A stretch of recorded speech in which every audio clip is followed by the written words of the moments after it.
Welcome to Social Venture Partner India's pioneering event Fast Pitch 2022. I am a social entrepreneur, a business coach, and an SVP partner from Pune. My name is Narendra Goidani. A very warm welcome to our audience tuning in from all over the world. This evening is about all of us coming together as a community to invest in real solutions and to be collectively inspired into action. SVP is a global collaborative philanthropic organization. SVP India is spread across 7 cities with 280 partners who are philanthropists, entrepreneurs, and executives. Our vision is to provide individuals with a platform to engage with philanthropy, to create fulfilled, lifelong givers, to fund and strengthen NGOs, and to invest in collaborative solutions. We support NGOs with funding and build their capacities to become successful social organizations. SVP is delighted to bring to you Fast Pitch 2022. This is a carefully designed program where 12 inspiring non-profit leaders will present stories of their work. They will speak about their dreams about the future. They will express the support they need from big-hearted, compassionate people like you. These NGOs were trained by a professional storytelling trainer, Ravi Shankar Iyer, and they have also been coached by our own darling SVP partners to share their stories with you. Speaking of stories, once Mother Teresa was walking on the streets of Calcutta. There she saw a man with wounds on his body lying in a gutter. Nobody seemed to take care of him, and there were flies on his wound. She lifted that weak man with her hands, put him in a hand rickshaw, and took him from a doctor to doctor. The doctors refused to take care of him, even to look at him. One, because he was poor, ugly, and he looked so infested with wounds. At the other end, it was a sister, a nun, who did not have money to pay for the treatment. The 11th doctor took a few seconds, looked at Mother Teresa and said, "Sister, why are you wasting your time on this man? No doctor will take care of him." People, beggars, dying in the gutters of Calcutta is not something new. And he just turned and continued his work. Mother Teresa was heartbroken. She did not give up. She took that man behind Kaarigar temple, and there in a small room, she boiled some water. And with that water, she cleaned the wounds of this man. After a little while, she realized she will not be able to save the life of this man. She turned towards the picture of Jesus Christ. With sadness in her eyes, she looked at Christ and said, "After all, it made no difference." That man, before breathing his last, looked at Mother Teresa, smiled faintly and said, "No, Mother, it made all the difference. Earlier, I was dying as an unwanted man in the gutter, as a beggar. And now I die in the hands of an angel." And with that, he passed away. Deeply moved by this, Mother Teresa approached a few philanthropists and with their help led to the establishment of a hospice center called Nirmal Hriday. Take a moment and think about the power you have as a philanthropist. Add to that the power of these social leaders who are committed to doing something in the ground with people who don't have much going for them. You and me are winners of cosmic lotteries, and our life is beautiful.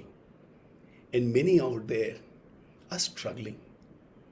When the power of these social leaders and philanthropists like you and me come together, and when we wholeheartedly support the incredible work of these non-profits, magical social impact can happen.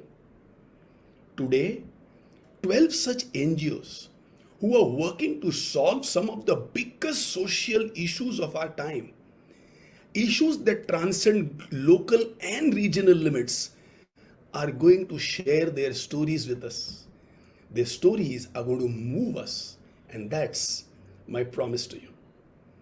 If you are thinking about how you can engage with them, here are a few possibilities.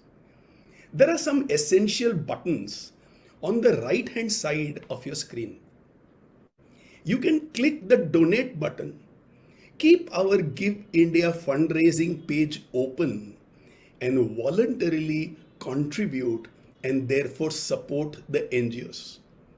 You can choose to select one non-profit, multiple non-profits, and you can choose the amount that you wish to donate to them.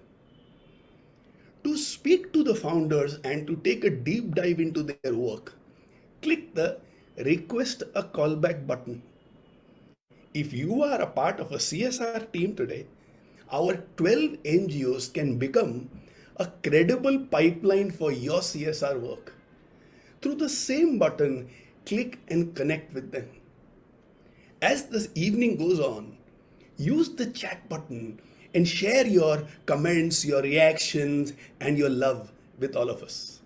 There is a button called the Agenda button, which displays the show flow for this evening.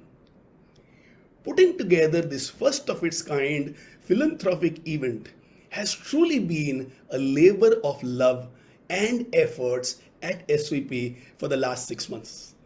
We are super happy to have you all join us in this journey. At the end of this evening, over 55 lakhs will be given in awards to all non-profits by SVP India. Plus, thanks to the generous advance contributions by philanthropists, we have a grant pool of 55 lakhs which will be given to the 12 NGOs. We are going to match. We are going to see how is it that we can bring the SVP contribution and the philanthropist contribution and contribute to these 12 NGOs. It is time for all of us to step up and support these non-profits. And by doing so, we will multiply our impact.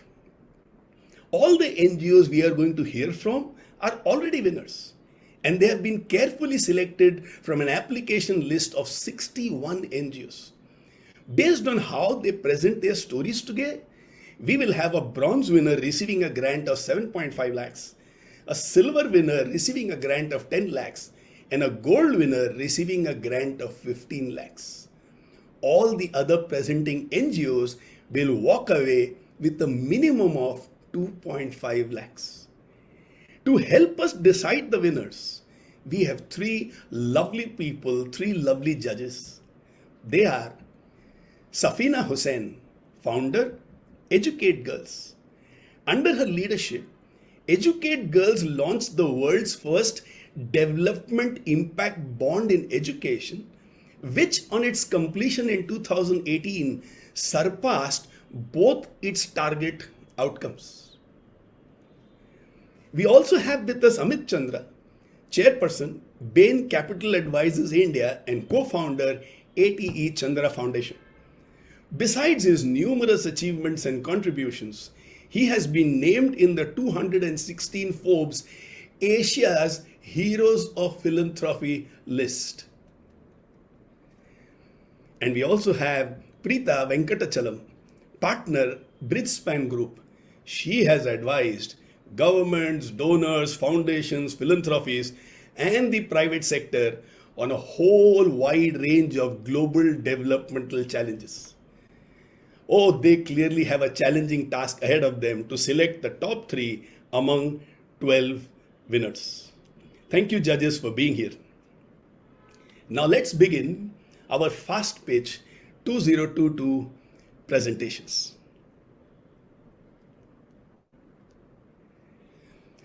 Our first NGO is Swadha Foundation, whose mission is to transform the lives of underprivileged children and youth by providing them access to education and lifting them out of the cycle of poverty.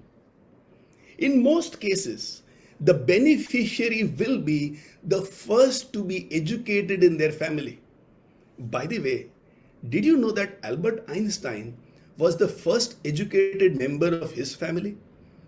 For the first pitch of the evening, to share Swadha's fantastic journey with us, let's welcome Rajesh Mandyam.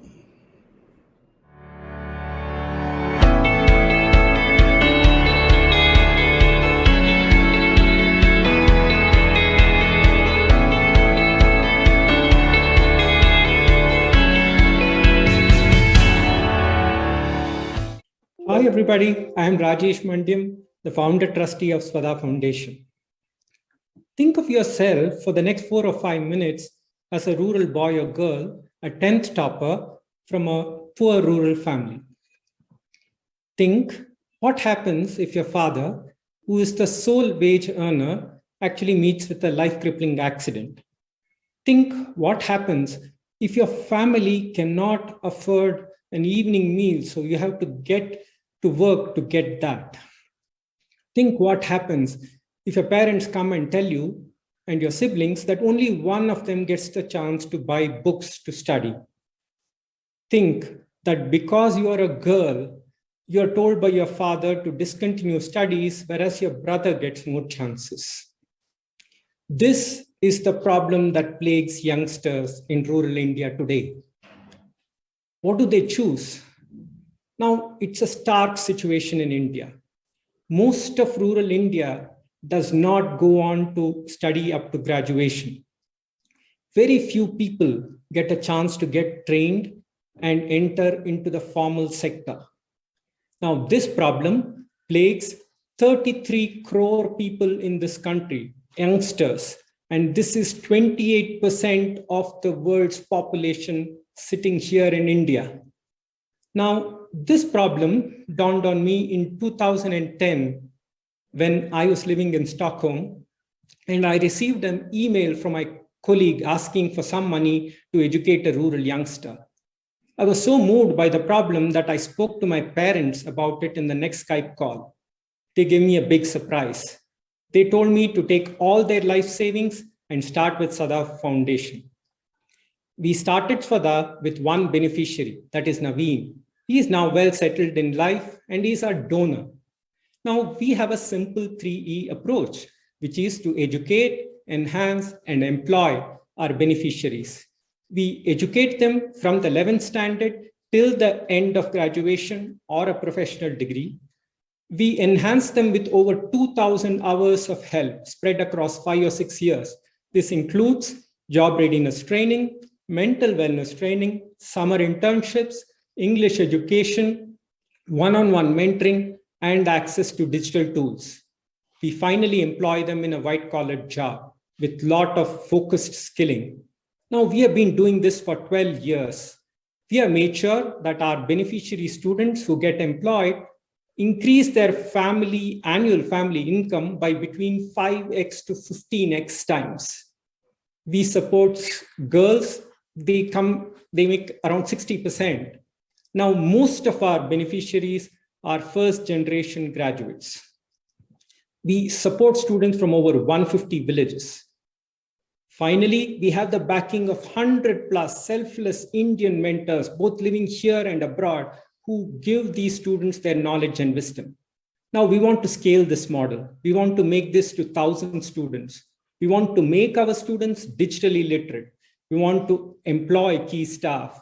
We want to actually open new learning centers and finally create more curriculum that can get them jobs. If you have noticed, ours is a skill deep model. We are different from others. We are not superficial. We need 5 or 6 years for results to be born. Now, we also make sure that education and skilling actually delivers results. We make a lot of success stories. Think of it as positive viruses these days. Now, we increase the chances of employment. Finally, whatever we do, it's an open source model, free for the world to reuse and readapt. With us, you will have a model which has got a generational impact. You will be investing in rural youngsters for their endurance and grit. Lastly, you will have a lot of new beginnings. Like Jyoti, who is a first nurse from Jakepalli village. Like Kader Basha, who's now become an award-winning draftsman. Like Nagalakshmi, sitting in a village, she's an Android developer earning 6 lakh rupees. Anjali, who couldn't buy practical books, is an IBMer now. Renuka Prasad earns 15 times more income than his mother in his first salary. Now, with just 3 lakh rupees for a student, you will help us in creating 1,000 such beginnings by 2024. Thank you to all of you, and a big thanks to all our mentors and SVP.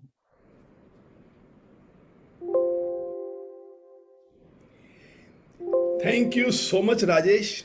What your parents did by giving over their earnings was so inspiring. Friends, have you heard about the Lucifer effect and the Gabriel effect? The Lucifer effect brings the worst out of people, and the Gabriel effect brings the best out of people.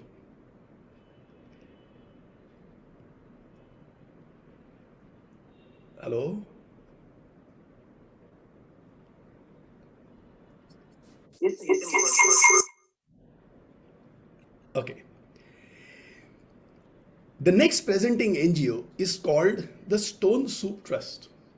Its mission is to be the champion of Gabriel effect and change in a positive way how the community has perceptions about menstruation. They wish to do so by having a world without sanitary waste. To begin with, they wish to make every district sanitary waste free while creating employment for women. To share their story, let's welcome Padma Subramanian.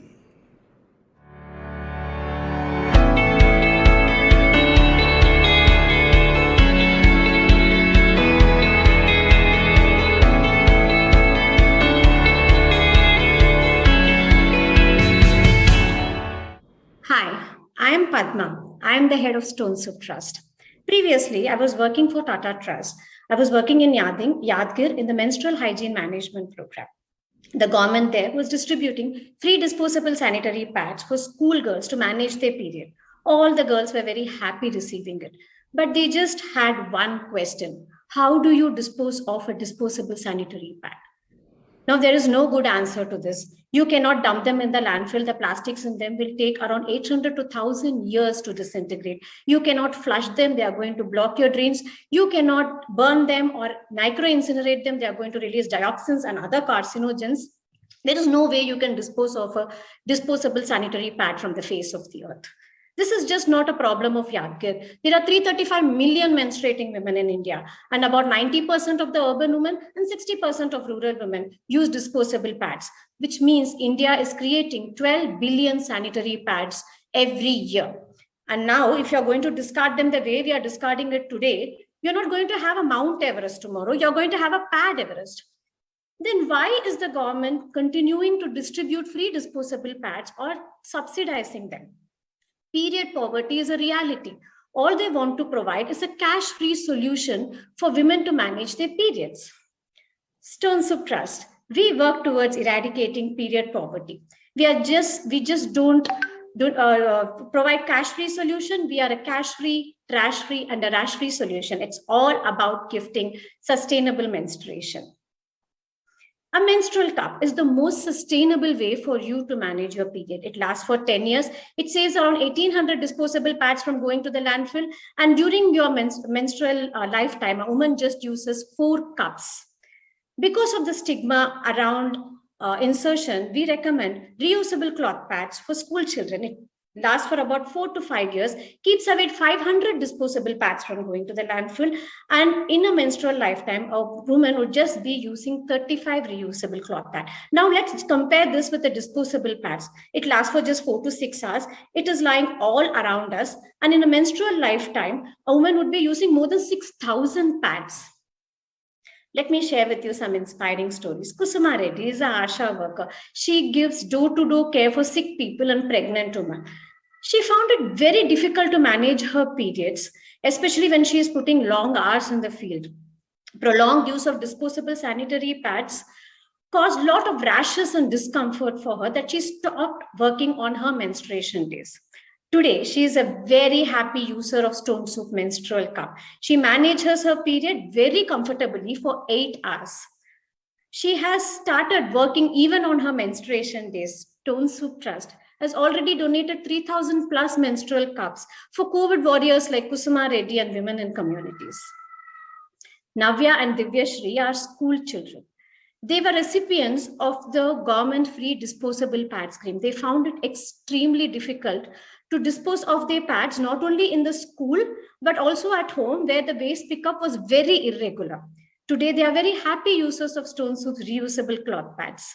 They are very happy that they are not contributing to the garbage menace. Stonesoup has already donated 5,000 plus reusable cloth pads to schoolgirls like Divya and Navyashri. Now, we don't get these pads stitched out of any big factories. We have set up green dot centers. These are livelihood centers where we train women to stitch cloth pads, spread awareness on sustainable menstruation, and sell cloth pads and menstrual cups so that these are made available for women locally. Neelavati is one such an entrepreneur. She's a Paralympian and she heads one of the units that stitches Stonesoup's cloth pads. She employs only physically challenged people in her unit. We want to empower more women like Neelavati to not only stitch cloth pads, but also sell cloth pads and menstrual cups locally. Stonesoup Trust has already set up 8 such green dot centers. Through all these initiatives, we have saved 8 million disposable pads from going to the landfill, and we have created livelihood for 100 plus women. Next year, we want to target 80,000 women, gifting them cash-free, trash-free, rash-free periods, which means in about 10 years, we will be keeping away 90 million disposable pads from going to the landfill. And towards this, our ask is 4 crores. We want to set up 10 green dot centers, which will create livelihood for more than 300 women who will be continuing to save many more disposable pads from going to the landfills. And towards this, our ask is 70 lakhs. I am very happy to introduce you to our Stonesoup family, and we urge you to join hands with us in our journey of period love, bleed green. Thank you very much for the opportunity.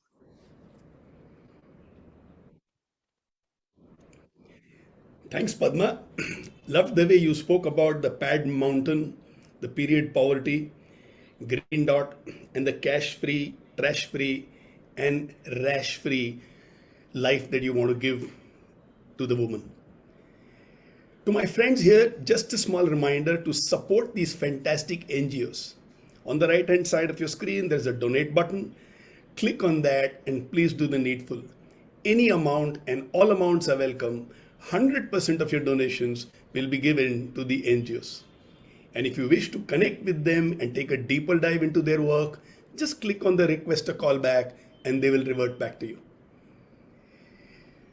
We would now love you to take a listen to the work that Sampark is doing in gender equality and social inclusion. Their mission is to help vulnerable people, especially women, to improve their lives through educational interventions primarily aimed at increasing the woman's income earning abilities. To share about Sampark's wonderful work, let me welcome Kripa Shriram.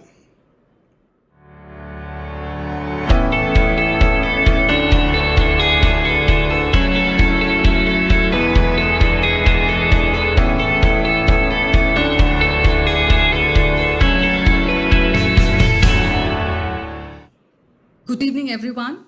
I would like to thank each and every one of you for taking your time to join us in this event today. And I represent Sampark. I am privileged to share with you, but I'm not a proud Bangalorean to say no city for migrant women and children. To tell you as to why I say this, let me introduce you to Asha. Born in a village in Raichur, studied till 8th, got married by 18, she moved to the city with her husband looking for a job. She wanted to earn an income to support her family and repay their debts back in the village. Asha is unskilled, so she joins the construction site as a helper and earned about 250 to 300 rupees every day. Life goes on, she becomes pregnant, but still continues to work till about 7th and 8th month, after which she stays at home and delivers the child. She watches the medical expenses piling up. The family is not able to manage their expenses, and she is not able to support her family in the village. So she is forced by the circumstances to go back to the same job at the construction site, but with her child. She ignores her health and her child's health to put food back on all their plates. We've all met this Asha in our lives. They live near our houses, in labor colonies, in these blue tents. And in Bangalore alone, there are about 15 lakh migrants, and that's twice the population of a city like Udaipur, of which 50% of them are women. It's very sad that only 18% of them get any kind of prenatal care while they are in the city. And their children are no better. 60% of migrant children totally miss their immunization while they are in the city. Now, these vulnerable people are just one step away from starvation, and we all saw this harsh reality during the recent pandemic, right?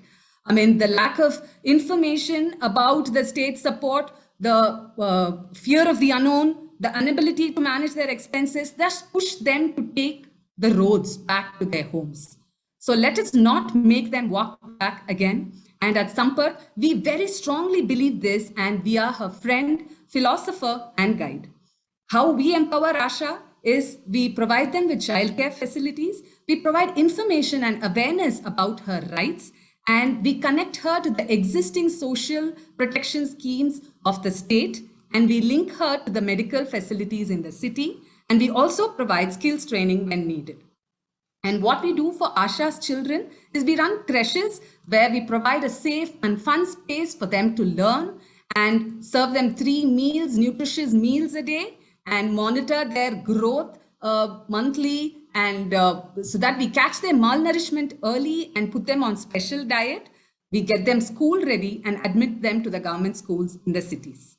And what we do for Asha herself is we conduct awareness session in the labor colonies about the social protection schemes which she is eligible for, and we register them with the Construction Workers Welfare Board so that they can take advantage of the schemes of the 8,000 crores sitting with the Welfare Board, Workers Welfare Board, to be spent only on the benefit of these migrant workers.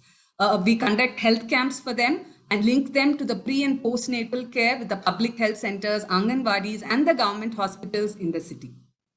To tell you about Sampark's 30 years of work, Sampark was founded in 1991 by Dr. Smita Premchandar, and our initial journey started with rural women. And the pressing needs of migrant women made us start a first creche in 2007 in Bangalore, through which we've reached about 15,000 children and 10,000 women till now. As of now, we run 18 creches in Bangalore, and we aim to run 75 creches by 2025 and to support 30,000 children and 20,000 women through that. The everyday routine of Asha, 32,000 kgs of cement passes through her hands. She carries about 8 liters of water weighing 8 kgs about 15 times in an hour. Her every day is physically exhausting and tiring. So all I request is to support Asha in her struggle to break this intergenerational poverty so that her child doesn't end up like her. And in doing this, Sampark aims to raise 6 crores to run 75 creches. It takes 9 lakhs to support a creche for a year. And all it takes is just 2,500 rupees. That's one restaurant meal for us to support a child for a month. So I thank you for the opportunity to present Asha's story in this platform. Thanks for the wonderful support of Fastitch and SVP. Thank you all. Kripa, that lady's name was Asha, but looks like you and the work of Sampark is bringing Asha in her life. Loved that statement, let us not make them walk back again. Wish you all the best in the work that you do. The worst feeling a human being can go through is to feel helpless. Poverty often makes a person feel very helpless. Here is an NGO called Prerna, where they believe that education and income generation through education is the most powerful means of fighting poverty. Prerna's vision is to give every deserving student access to skill development, employment, and education. To share Prerna's mission with us this evening, let's welcome their CEO, Ram Shastri.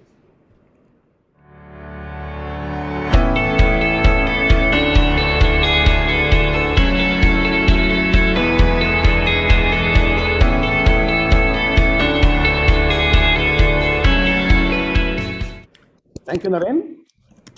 Good evening, ladies and gentlemen. My name is Ram Shastri, CEO of Prerna, where we all believe that every deserving student shall have access to education, skill development, and employment. I would like to introduce Maheshwari to you. She studied her BCom in a government college in Kuderu, a small village in the most backward district, Chamarajanagar in Karnataka. When we first met her, before we started our skill development training, this is what Maheshwari had to say. I would like you to listen in. My name is Maheshwari. Important is English language and then other language also, and job qualities, some other qualities I will develop it. So total overall is training the ತುಂಬಾ expectation ಇದೆ. A first generation person to go to college, a very studious Maheshwari, we thought something was missing. After about a year, when Professor Radhika Jaydev from Singapore wanted to know more about Prerna, we thought it was best for Maheshwari to introduce herself and Prerna to Professor Radhika. Here is what Maheshwari talking to Professor Radhika for almost an hour from her hostel. Rural Canadian students very needs in Prerna training, ma'am. This is my humble request to you, ma'am. Yeah, I think they are doing a very good job. Excellent job. Yeah, I can see that in you. Yeah. Here is Maheshwari, a transformed Maheshwari, more confident of speaking to a professor from an international university, so confidently using the technology and digitally aware, literate, and tech-savvy Maheshwari. There are a lot of opportunities for Maheshwari now. She can get into a voice BPO. She can become an entrepreneur. She can go into retail business, or she can get into banking sector. Welcome to Prerna, where educate and empower India is our motto. How do we do this? We do this through scholarships to keep these students in the college, and most importantly, skill development, which consists of foundation skills, professional skills, and interview preparation. And finally, we connect them with the career so that they can realize their dream and put their potential to full utilization. We have created about 2,500 plus Maheshwaris in the last 5 years and nurtured them, and majority of them are from rural India. This is the college where Maheshwari studied in Kuderu, and our dream is to help create 5,000 such Maheshwaris in the next 5 years. We have put ourselves on a great growth plan. In the next 2 years, we want to cover 2 districts of Karnataka and impact at least 5,000 beneficiaries. And next, go on to 10 districts and 20 districts. And by 2030, We want to cover all 31 districts of Karnataka and make sure that 2 lakh plus students are benefited from our programs, and at least 10,000 people are put into a fantastic career path. And the support we need from you is funding and mentoring. And in the next 1 year, we have a project to train 1,000 such Maheshwaris at a cost of about 3,000 rupees per student and put them on a good job so that a total economic value generated for the society will be at least about 5 crore every year. All it takes is one cost of a dinner outing for us to create one Maheshwari. The result is phenomenal. We have a PhD and postdoctoral research students. We have data analysts. We have a lot of these alumni working in multinational companies. And every February, they come together to raise funds to in turn create many more alumni like them. I am supported by a fantastic board full of educationalists, technologists, and more importantly, very passionate people in empowering rural India. After spending about 20 plus years in corporate life, I have dedicated my life to the cause of Prerana, and I wholeheartedly invite you to come be part of this wonderful journey to create many, many, many Maheshwaris and empower rural India. Thank you for your time. Thanks to SVP for this opportunity. Have a wonderful evening. Jai Hind.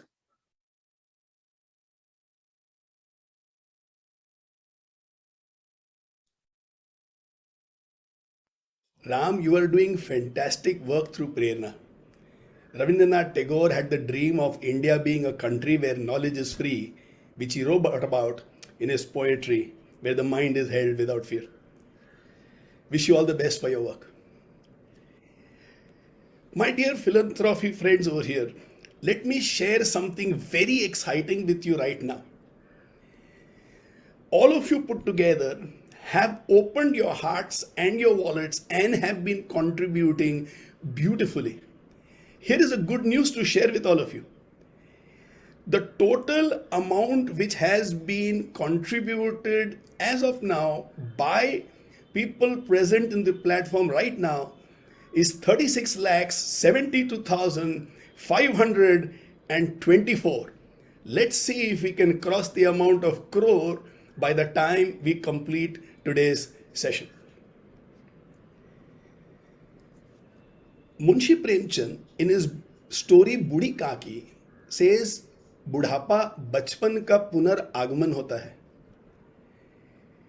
And it is said that the culture of a country is revealed by the way we treat our elderly people. Here is an NGO called Maya Care that assists senior citizens in activities that offers them convenience, independence, and happiness while continuing to live in their own homes. It is a movement propelled by a growing network of volunteers and support staff composed of persons with disabilities. To share his personal and Maya Care's growth journey, let's welcome a key member of the Maya Care team, Nilesh Borde.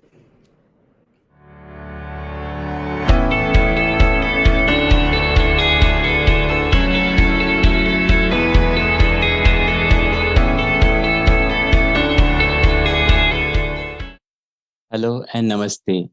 I am Nilesh and I represent Maya Care. I'm a person who has never been able to walk due to cerebral palsy, and one of my hands is also not operational. Because of my condition, employment has always been a challenge for me. One of the most painful aspects of being disabled is that I had to seek help from my mother, my brother's family, and others for my basic needs. Due to this, I used to find it difficult to lead a life of independence and self-respect. Like me, there are 26 million people with disability in India, almost 2% of the population. Now meet Mr. M.K. Parthi, a 101-year-old living in Pune. In his young days, he used to be a noted theatre critic and a journalist. Now, however, he does not have support to pursue these activities due to age and failing eyesight. There are millions of people like Mr. Pardi who need help in their daily activities and missing out on a life of independence and dignity. Maya Care aims to help these both, the elderly and the person with disability, through this unique model. Let's have a quick look on how Maya Care Someone works. somewhere conceived of an impossible dream, a dream in which those who thrived on intellectual stimulation, like Mr. Parthi, would continue to live active, happy, and independent lives, served by those who would be the next best thing to family.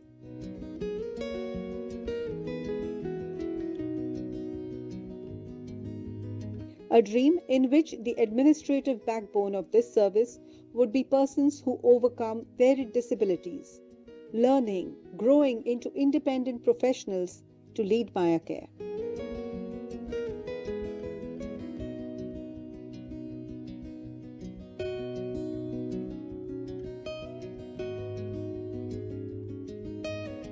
A dream in which the elderly can dream on, lead the active lives they deserve to.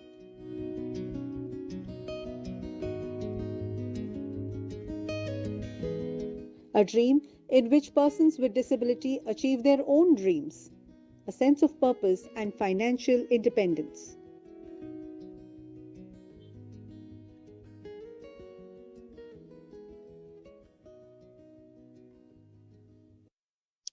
So this is how Maya Care works. Persons with disability are assigned work that leverages our strength. Those of us who cannot see are the voice team handling calls. Those of us who cannot speak or hear are the data team handling emails and data. And the rest of us with cerebral palsy, polio, and so on are the power team entrusted with the responsibility of leading Maya Care towards this goal. We maintain the list of volunteers who want to serve the elderly. The volunteers reach us through our website and respond to our request on social media. We assign the volunteers to the elderly who need our help. The volunteers provide convenience, independence, and happiness to the elderly by doing their banking work, helping them to the gadgets, accompanying them to the hospital, picking up medical reports, reading or writing to them, and many more. There are 400 people like me at Maya Care. Few of them, like Jyoti, Archana, Prerna, Abhijit, Ronak, who after gaining the intense training of 5,300 hours, are learning to perform different roles like HR, recruitment, city coordination, accounting, fundraising, and all that is needed to run an organization. Maya Care has not just given us a chance to earn the livelihood, but learn to be leaders. Our work touches the elderly in various shapes and forms across 30 Indian cities. We have grown the number of beneficiaries 7 times in these 3 years. We have increased the participation of persons with disability 100 times in these 3 years. And now we have 20 times the number of volunteers with us. In the coming year, we are planning to reach more cities of India. And for this, we need your support. We have a budget of 1.5 crore for the next financial year. Your contribution can make a big difference to us to meaningfully impact the elderly and the person with disability. I know you all know Anilesh Borde and Mr. Padi in your lives. I request you to step in and make a difference. We look forward to your support. भुला के अपने गमों को हम जीना सिखाते हैं सबको. वो कहते हैं कर नहीं पाओगे, हम करके दिखाते हैं सबको. Thank you so much SVP for this lovely opportunity.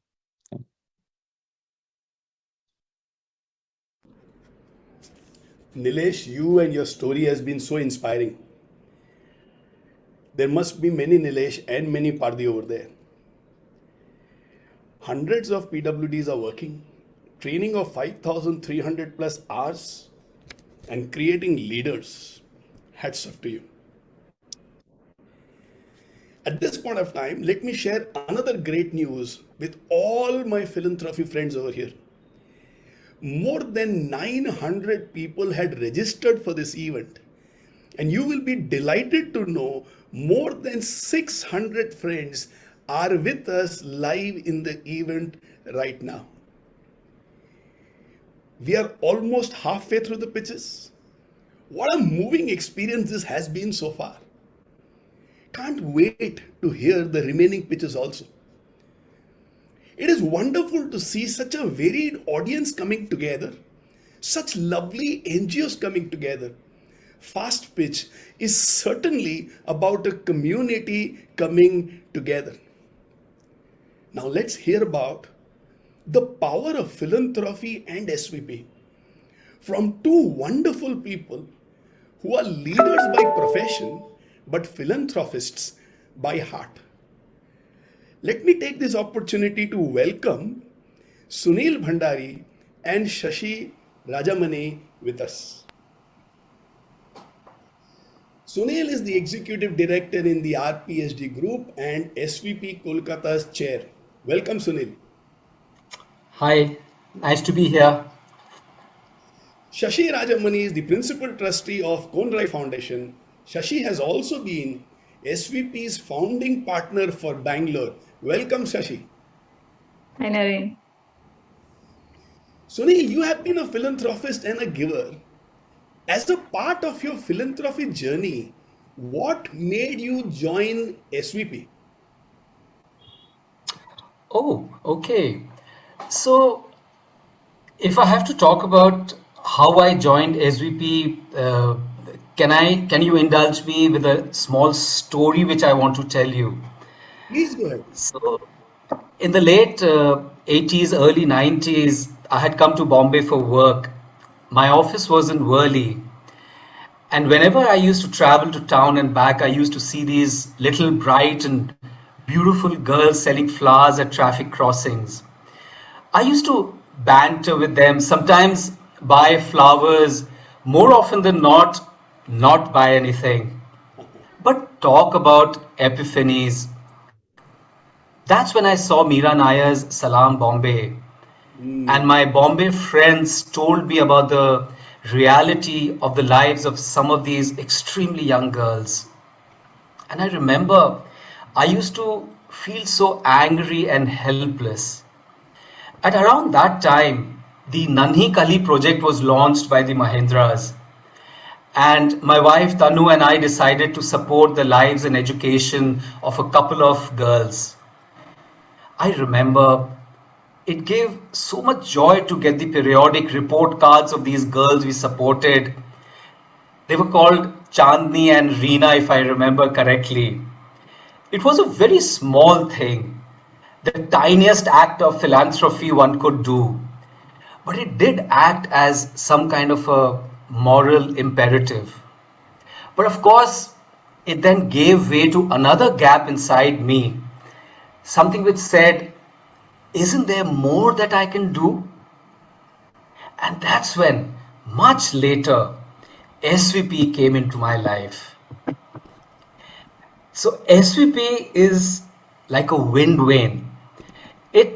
It gives direction. It tells you, okay, so you've given money, great, but here are things to be done. How can you help?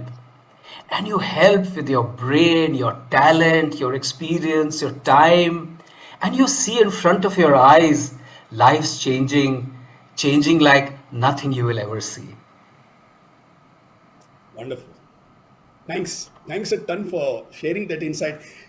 Shashi, what about you? What made you join SVP? My story is a little different. I'd always felt super blessed with everything in life from get-go, and never also had the desire to share my blessings with the communities around me. But I thought I had a lifetime for the same until two events happened, very life-changing. Lost my mom to cancer after battling it for 10 years at her age of 50. We had enough money, enough access to the network of doctors, but couldn't save her. The second one was I was stuck in Carlton Towers fire for 5 hours with very less hope for escape. When I came home that night to my 2-year-old, it put life in a very different perspective for me. I decided things can't wait. So I embarked on the giving journey like there's no tomorrow. I knew all along that it'll make my mom happy. Giving was tougher than I thought. Finding worthy causes, identifying the doers on the ground who work on these causes, engaging with them, and seeing impact on the resources in terms of time and money spent can all be a daunting exercise when you're alone in the journey. 2 years into this lone journey, I was invited into a meeting where a core team of 5 members was sitting and discussing possibilities of a network of engaged philanthropists pan India working on causes across several verticals by giving money and time. I immediately felt a sense of relief. I said, yes, I have found the people I want to stay in touch with. This is the family I want to belong and I want to help grow and nurture. It's almost 10 years now, and there's never been a dull moment. And that's how my engagement with SVP started. Wow. And today we are close to 300 family members and happy and growing. Wow, lovely, lovely. I also wanted to ask you if you can tell us in a statement or two, what has been the best thing about being a part of SVP, Shashi? That's a tall ask because there's lots to say, but I'll make it quick. Right. To begin with, the SVP family members, 300 like-minded partners who share the same passion from different walks of life. How do you find them so easily? Right? Access to worthy causes and NGOs across India to engage with and become an integral part of. Continuous learning opportunities across verticals and creating collaborative solutions. Unlimited access to funds and expertise. When I was alone in this journey, it was just my expertise and my money. But now it's mine, that of the SVP family members, very warm, big-hearted and deep-pocketed members they are, and their extended network. So it's almost unlimited in my mind. Wonderful. Beyond me, my daughter, who's all of 17, has had the opportunity to understand, connect, and support causes within the SVP portfolio. Her experience working with Mitti Cafe, Stonesoup, Vihan in the anti-trafficking space has highly influenced her life decision to drop journalism and pick public policy as a major for undergrad. I can't ask more. I've worked with like 24 NGOs through SVP network now and continue to be part of their integral team and an ambassador wherever I go.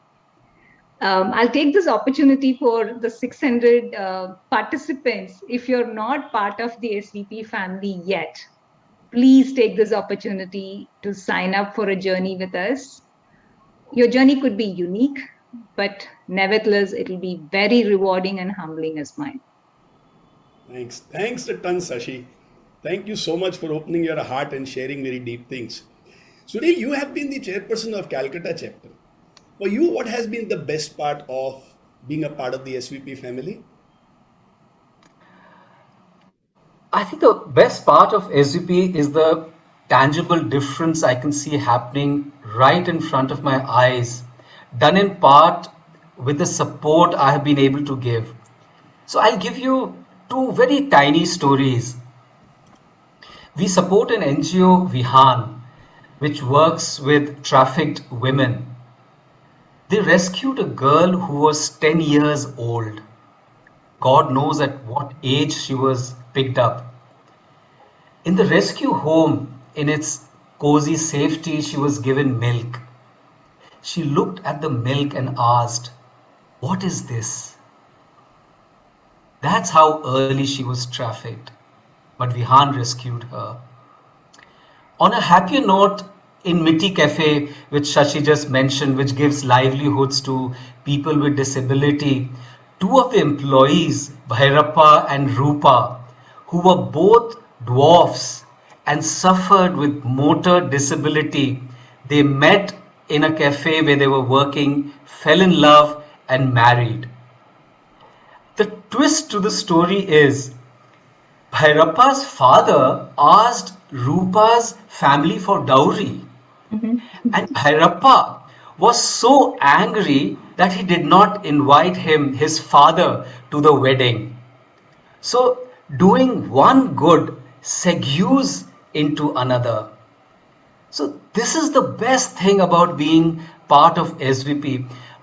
my heart breaks ever so often seeing the inequity in the world, but gets repaired and takes wings every hour, every minute, every second of the difference which SVP is able to make.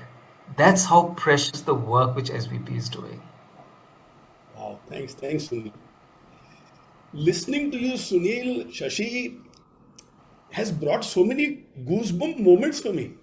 And I'm sure it must have had the same impact on the audience over here. And by the way, let me share a great news with you. 110 participants so far have collectively contributed more than 57 lakhs. And we are looking forward to multiplying this number more times by the time we complete today's evening session. Thank you, Sashi, and thank you, Sunil. It's Thank you time. so much. Thanks. Thanks. It's time for us to shift our focus back on the NGOs. Remember to support these fantastic NGOs via the donate button, and you want to take a deeper dive with them, just click on the request a callback button. Here is a very unique NGO, Manzil Mystics, whose vision is to transform the youth lives in low-income communities and schools by enabling access and use of music to trigger creativity, learning, and social change. Their aim is to enable each child to realize their fullest potential and to give voices to their dreams. To present a tale of passion and creativity, let's listen to their co-founder, Anurag Hun.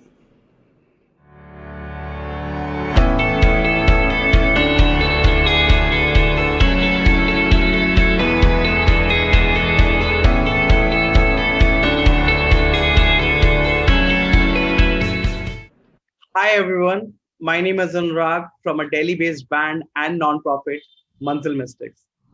Let me just take you to the journey of my musical journey and people I work with. His name is Ayush, student of our vocal and drum class. Her name is Radhika, student of an MCD school in Delhi. And he's Raj, student come from neighborhood. जब मैंने इन लोगों से पूछा कि तुम्हें school जाना पसंद है, all of them said no. पर जब मैंने इनसे पूछा कि क्या तुम्हें म्यूजिक सीखना पसंद है, all of them said yes, obviously. But when we asked them कि क्या तुम मैथ्स गिटार पे सीखना चाहोगे, and they all got shocked and asked us, is it possible? So we worked on it to make it possible, and together we are Manzil Mystics. Most of the students that we meet in our journey are shy, but I believe that music creates an intangible impact on our life that can be felt in this small video. Let's watch it together.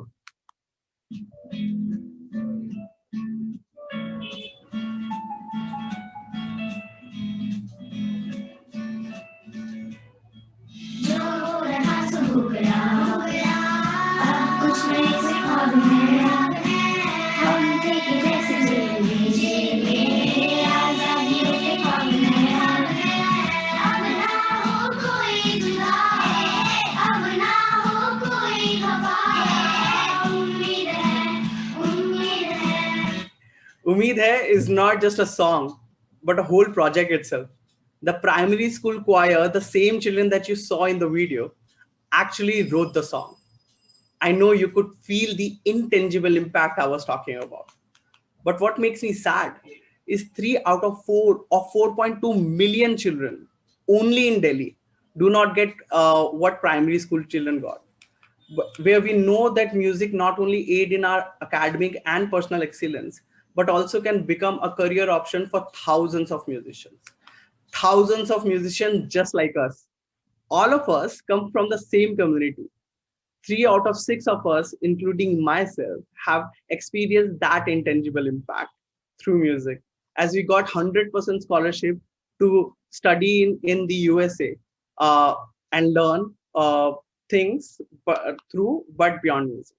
In Manzil Mystics, we teach how to sing, write, and compose a song. But we design our activities in a way that we cover education skills and policies all through music.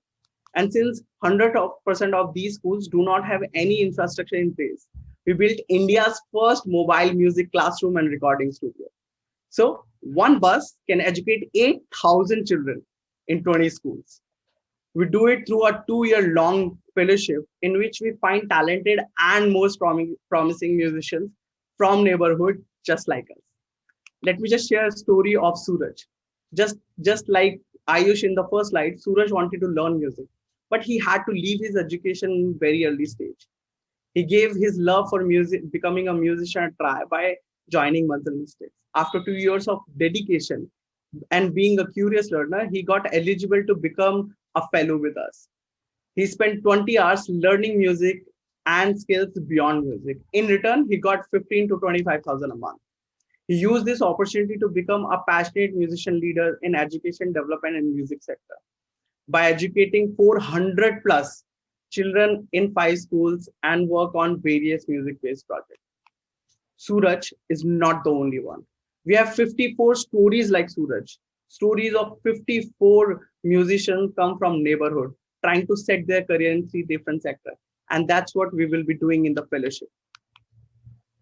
The effort of passionate musicians like Suraj and curious students like Ayush helped us become one of the most impactful and scalable innovation in education in the world.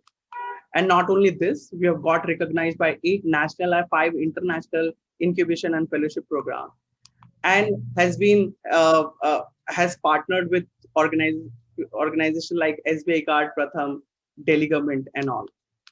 Umeed hai, I've been able to share how music can create happiness and hope in the world.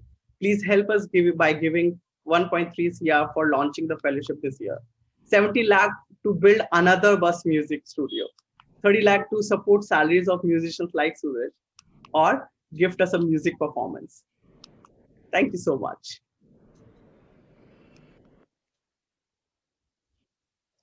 Anurag, your name has Rag, so you are the perfect person for this work. And love the idea of the choir with the songs called Ummeed Hai. Brilliant and all the best. Our next NGO is Shamta.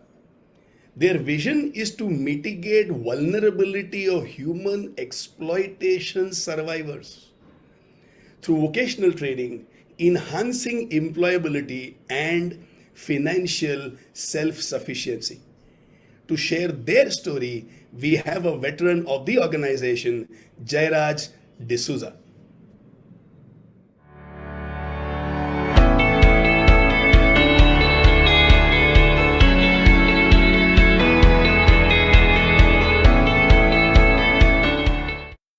Good evening, everybody. I'm Jairaj D'Souza from Shamta. I want to tell you the story of Bulbul. Bulbul, yes. I met her in 2019 when I was in Shamta as a volunteer. Bulbul was orphaned at a very young age, and she was sent to work as a domestic help by one of her aunts who adopted her.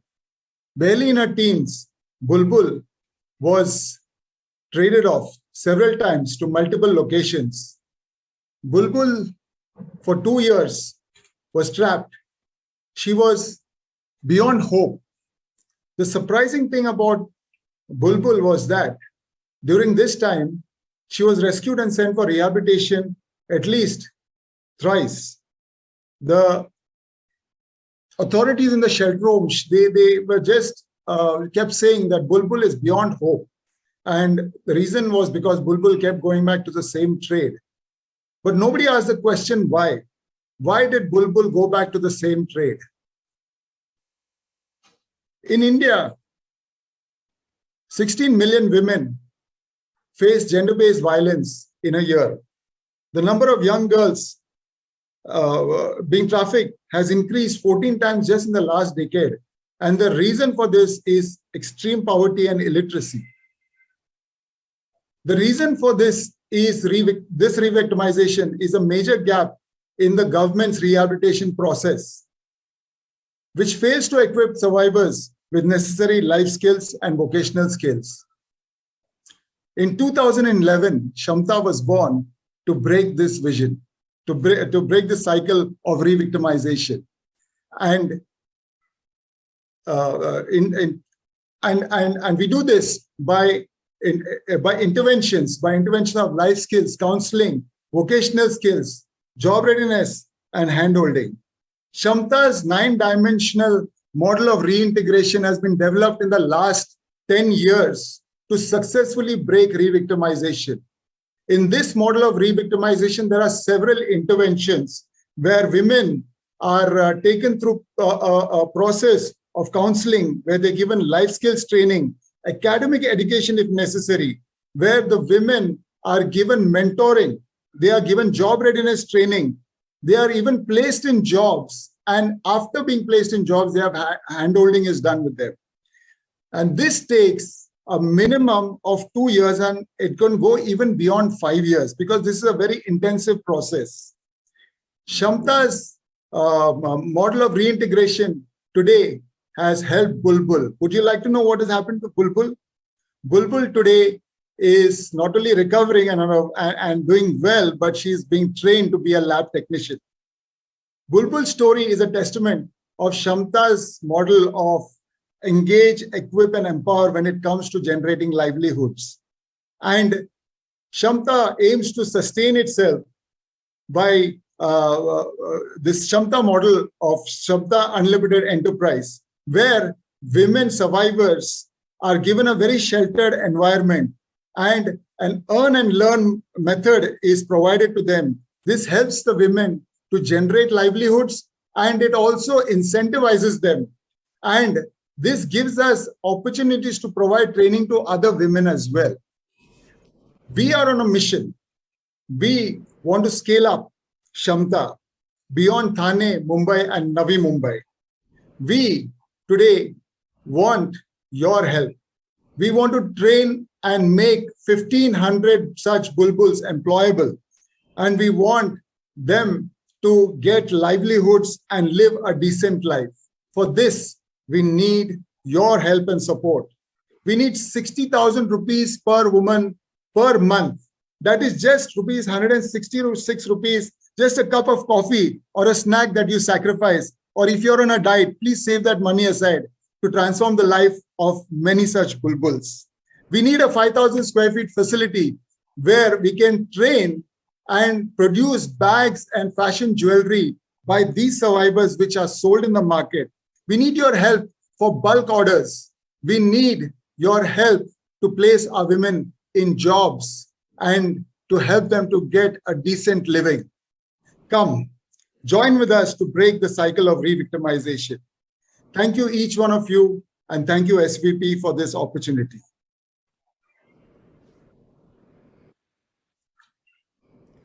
Thanks, Jairaj, for the wonderful work that you're doing.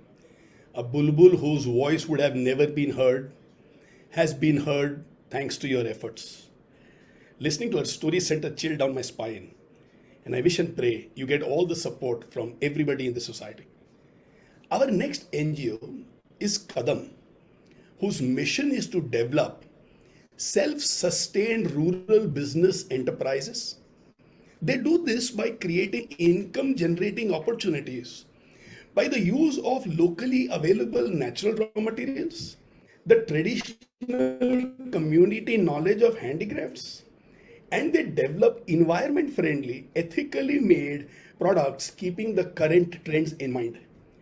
To share her journey, let's listen to Kadam's founder, Payal Nath.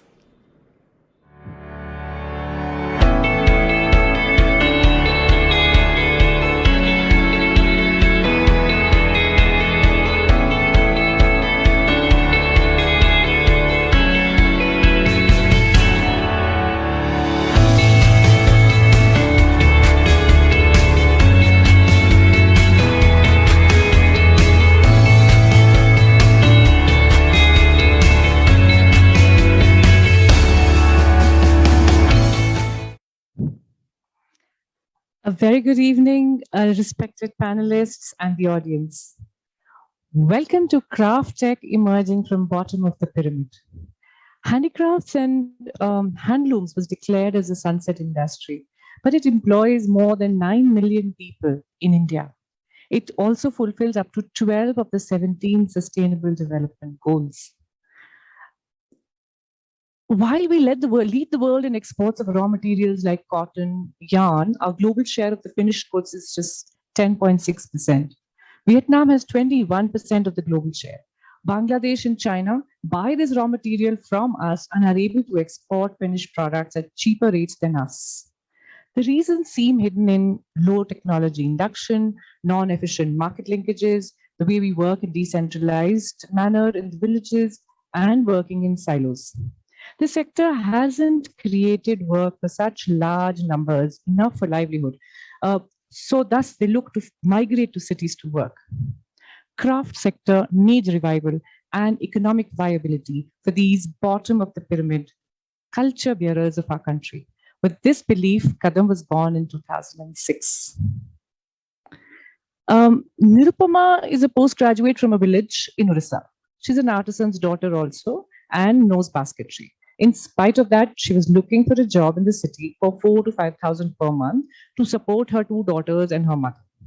With a little support of Kadam in creating an ecosystem in the village itself, within 3 years, she's earning 15,000 to 20,000 per month today and leads a rural enterprise with 180 more rural women, all earning 2,000 to 7,000 per month from their homes. Krishna Day is not just earning well, but is also the village pradhan now in Dhulabari, North Bengal. Mohan, a school dropout, today thinks like an engineer and gives ideas to machine makers for what will increase his productivity in bamboo basketry in his village, Aror, in West Bengal. He's currently also consulting for a Tata reality project in Manda, in North Bengal. These empowered women and youth are also basketry makers, using natural fibers available locally, producing zero carbon footprint products. Kadam has a 60-day skilling module for entire communities who become stakeholders in the business, which is created collectively, taking ownership of growth of not just self. This transformation also entails behind the scenes 3 years handholding, SWOT analysis, raw material mapping, skill assessment to identifying and executing green technology for processing the raw material with support from collaborators like IIT and others. IIT Kharagpur, market research is done and market needs are identified. These are married with the skills available after upskilling so that all skills get work collectively. Now, in the picture, Roti Box is one such example, which is an example wherein sustainable income in Nirupama's cluster is attained through this one product and the right kind of collaborations with national and international B2B and B2C markets, apart from this process of handholding for 3 years. Kadam has been able to take this craft tech opportunity of livelihood directly to the rural homes, where 85% of impacted people are these rural women. From 2006 to 2020, we have impacted 6,470 across 4 states of India and created 12 successful rural enterprises whose incomes grew from 50% to 195%, even during COVID, because of the robust back-end supply chain system that was set up in trainings. Our partners in this journey have been HCL Foundation, who taught us to create the source code for trainings. We learned tangible return mapping from HDFC Bank. Government bodies like JNK government, Orissa, West Bengal helped us to solve raw material farming issues. And with the World Bank, we've learned how collaborations work best at macro level to solve micro issues on ground. Our pledge is to make 1,000 rural enterprises using local green materials in the next 4 years in 2 states of India. This will cost 4 crores, with green technology and trainings taking up 50% of the total cost. We need your help here. To kickstart our pledge, our ask from this pitch grant is creating an e-learning tool for eco-friendly dyeing of natural fibers and processing of raw materials for better shelf life. Especially now during the pandemic, this video tool will help us reach out to many more artisans in the rural areas and other NGOs as well, besides mentioned in our project. Let us together weave a dream where richness of rural lives is unleashed. Every pair of hands has work. Technology supports humans and environment, and every mind is creatively building Bharat. Jai Hind.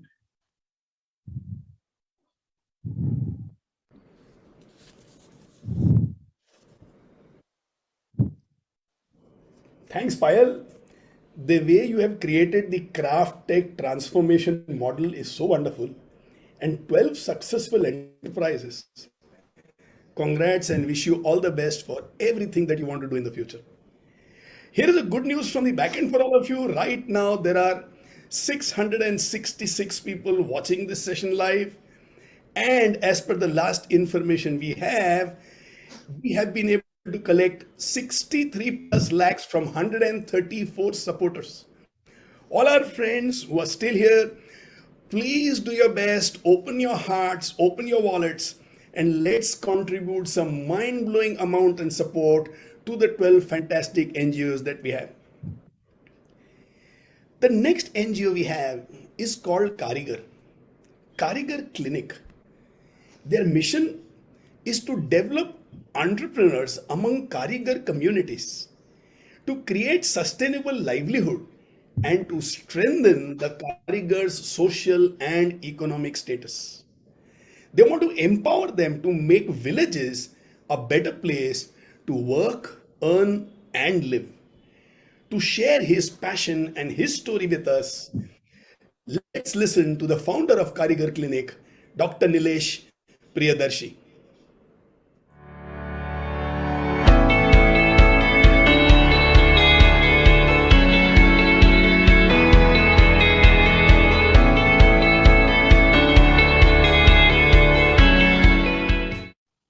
कारीगर clinic की तरफ से आप सभी को मेरा नमस्कार। हम लोग एक अनोखा क्लिनिक चलाते हैं जहां पर हम कारीगर का बिजनेस सेहत ठीक करते हैं और उनको एंटरप्रेन्योर्स बनाते हैं। आज मैं आपसे एक सवाल पूछना चाहता हूं। आप सब लोग ने ऋतु कुमार का नाम सुना ही होगा, पर क्या ये सुंदर वॉल हैंगिंग बनाने वाले कारीगर के बारे में आपको पता है? भारत में ऐसे 200 मिलियन आर्टिसन है। इसमें से 80% आर्टिसन किसी न किसी एनजीओ और बड़ी ब्रांड्स के साथ काम करते हैं। बहुत दुख के साथ कहना पड़ता है कि उसमें से 70% आर्टिसन का मंथली इनकम 5,000 से कम है और उनको किसी भी तरह का आइडेंटिटी भी नहीं मिलता। एक कारीगर के लिए अच्छा इनकम और पहचान दोनों मायना रखता है। भारत में $600 बिलियन का हैंडीक्राफ्ट का मार्केट है, पर एक कारीगर की जिंदगी में बहुत बड़ा बदलाव नहीं आया है। इसलिए 30% आर्टिसन ने अपना काम करना छोड़ दिया है और हर मिनट में 30 लोग गांव छोड़कर शहरों में माइग्रेट कर रहे हैं। और अर्बनाइजेशन के क्या दुष्प्रभाव होते हैं वो हम सब लोगों ने अच्छे से देखे हैं। गांव टूटते जा रहे हैं और शहर कंक्रीट के जंगल बनते जा रहे हैं। इसका एकमात्र सॉल्यूशन हमें लग रहा है कि कारीगर को बिजनेस करना सिखाया जाए और लोकल एंटरप्रेन्योर बनाया जाए। पर जिस कारीगर की हम बात करते हैं उनके पास शिक्षा, resources, business skill, management skill का अभाव है, तो वो चाह कर भी अपना छोटा बिजनेस शुरू नहीं कर पा रहे हैं।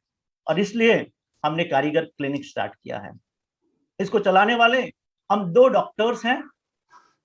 पिछले 20 से अधिक सालों से हमने भारत प्रदेश के अलग अलग गांवों में कारीगरों के साथ काम किया है, कारीगर के प्रॉब्लम को बहुत अच्छे से समझा है और इसके सॉल्यूशन के रूप में हमने कारीगर क्लिनिक स्टार्ट किया है। और ये हमारी जर्नी के दौरान हमारी मुलाकात पाबीबेन रबारी से हुई। ये गुजरात के नोमैडिक रबारी कम्युनिटी के आर्टिसन हैं। उनको अपना छोटा सा बिजनेस शुरू करना था, बट कैसे शुरू करें उसके बारे में कोई जानकारी नहीं थी। वो कारीगर क्लिनिक के साथ जुड़ी। हमने उनके नाम से pabiben.com ब्रांड बनाया और उनको सिखाया कि अपने गांव से बिजनेस कैसे करना है। और डिजाइन इंटरवेंशन करके उनका एक बैग जो आज पाबी बैग के नाम से पूरी दुनिया में मशहूर हुआ है, हॉलीवुड और बॉलीवुड का स्टाइल स्टेटमेंट बन गया है आज ये बैग। हम और हमारे कारीगर डॉक्टर्स पाबी बैग जैसे और कारीगर का बिजनेस हेल्थ चेकअप करते हैं। उनको बिजनेस कैसे शुरू करना है, कैसे स्केल अप करना है, कैसे चलाना है, वो सिखाते हैं। हम डिजाइन इंटरवेंशन करके उनके प्रोडक्ट को और भी अच्छा मार्केटेबल कैसे बनाना है वो सिखाते हैं। उनकी स्टोरीज को हम नरेट करते हैं और फंड जुटाते हैं और उनकी स्टोरी को, कहानी को ज्यादा से ज्यादा लोगों तक हम पहुंचाते हैं। कारीगर की दुकान का प्लेटफॉर्म हम कारीगर को सीधा मार्केट के साथ जोड़ते हैं। ये 0% कमीशन पर चलने वाला भारत का पहला मार्केट प्लेस है। लोकल गिफ्ट बॉक्स जैसे इनिशिएटिव से हम कारीगर के लिए डोमेस्टिक मार्केट स्ट्रेंथन करते हैं। कोविड के समय में जब सारे कारीगर के बिजनेस बंद हो गए थे, तो हमने 50 लाख से ऊपर का बिजनेस कारीगरों के लिए जनरेट किया था। तो हमारे ये सब प्रयासों से आज पाबी बहन एक सक्सेसफुल एंटरप्रेन्योर बन गई हैं। महज 1500 रुपया कमाने वाली पाबी बहन आज 40 लाख का टर्नओवर कर रही हैं। उनको ग्लोबल रिकॉग्निशन मिला है और बहुत सारी महिलाओं के लिए वो रोल मॉडल बन गई है।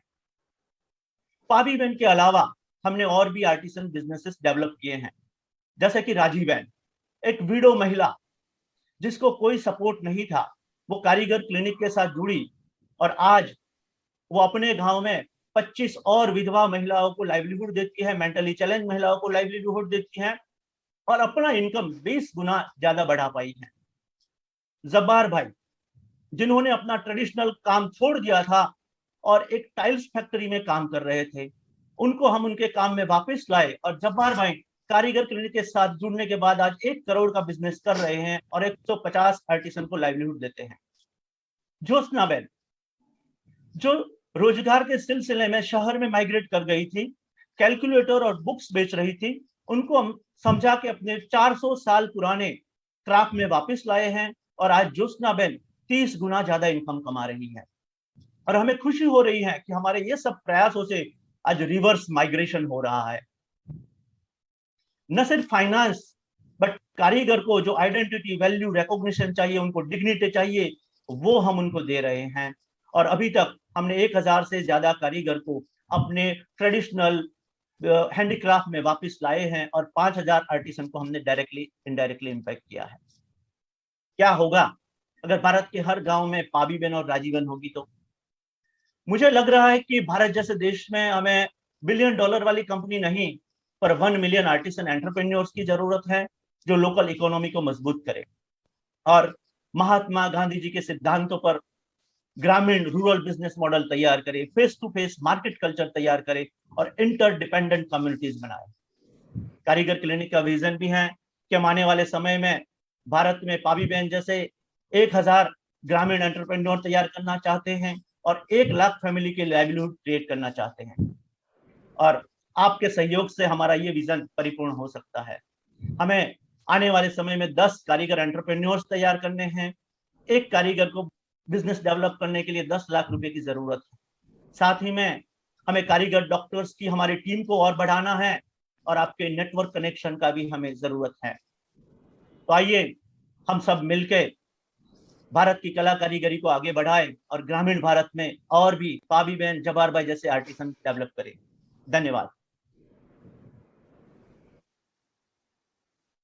Dr. Nilesh, loved the name that you have, Kaarigar Clinic, and loved the vision that you have that our country needs 1 million artisan entrepreneurs.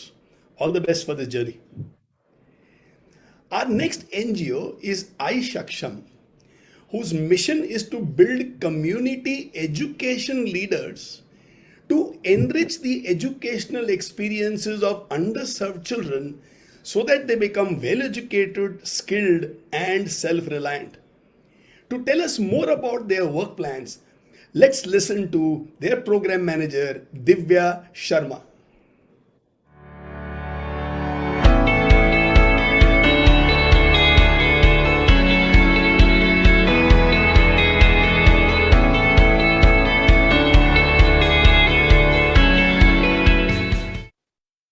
Hi everyone, I am Divya from iSaksham. iSaksham means I am capable, and we believe that we cannot build a Saksham society when so many of our young women are highly vulnerable. And this problem is more acute in backward states like Bihar. For example, Alka, a very pride-driven girl whom we met for the first time in 2019. Alka comes from one of the extremism-affected Munger district of Bihar. And she, like several other young women of her community, had very high chances of dropping out of higher education, being forced to early marriage, or experience domestic violence at some point in her life. And lack of right role models in her community and very limited social networks would mean that Alka would continue to live a life of unacknowledged identity and unrealized potential. This is the situation of nearly 10 million young women like Alka in Bihar, whose potential to contribute towards the socio-economic growth of their community remains untapped. Now let's just see who is Alka today. Today, Alka is a very proud daughter with a very strong identity. She is not yet married and pursuing her graduation. She is a role model to children whom she helped build foundational literacy. She inspired 10 peer girls in her community to pursue their graduation and negotiate with their families for their dreams. She stopped early child marriages and influenced parents to participate in the learning journey of children. So what led to this transformation in Alka?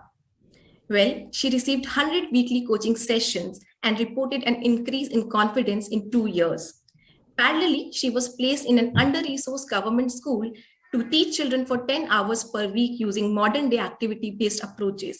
And 40% of her students who could not read anything in 2019 could form simple Hindi words in 2021, and this happened despite COVID challenges. She also held various parental engagement activities and organized various learning fairs to enhance parents' participation towards the learning of children, which resulted into a 25% increase in the attendance of children at schools. This is what we do. We run a 2-year fellowship program to build local young women like Alka as community edu leaders. And our core differentiator lies in 3 integrated leadership tracks that these women grow in. One is the personal leadership, where they gain self-confidence and efficacy through regular coaching and mentoring and emerge as inspirational role models. Second is the education leadership, where they bridge gaps in the distressed local school system and teach children and emerge as education champions. And third is the community leadership, where they build ties in the community to enhance communities' ownership towards education and emerge as active citizens. We have so far built a cadre of 200 edu leaders, starting with just 15 in 2017. These edu leaders are working in 4 extremism-affected districts of Bihar, providing quality education to 7,500 children in 100 schools and influencing 5,000 parents. And just look at the ripples these women have created in their communities. They're able to take independent decisions about their lives. They're becoming political representatives, and they're able to go out from the village to study. Over the past few years, we have received significant recognition by reputed agencies. Our co-founders have started this journey as Prime Minister's Rural Development Fellows in Bihar. They have been together for the past 10 years with regular backing by our mentors and donors. Our mission is to build a network of 10,000 edu leaders by 2030, impacting more than 500,000 people. Our focus till 2025 is the regions of southern Bihar, and after that, we want to scale the model to across Bihar and nationwide with the focus on districts with poor HDI. Our scale pathways include leveraging the power of our alumni, community leaders in residence, and a franchisee model for replication enabled by IT-driven systems and field building. It takes 1,50,000 per annum to build an edu leader with a per beneficiary cost of 3,000. And our funding gap for 2022-23 is 4 CR to build 300 edu leaders. Hence, it would be great to have your support in terms of program grants, catalytic grants, and reference to like mentors who can guide and inspire our edu leaders to build a Saksham society. And at the end, Alka has something to say to all of us.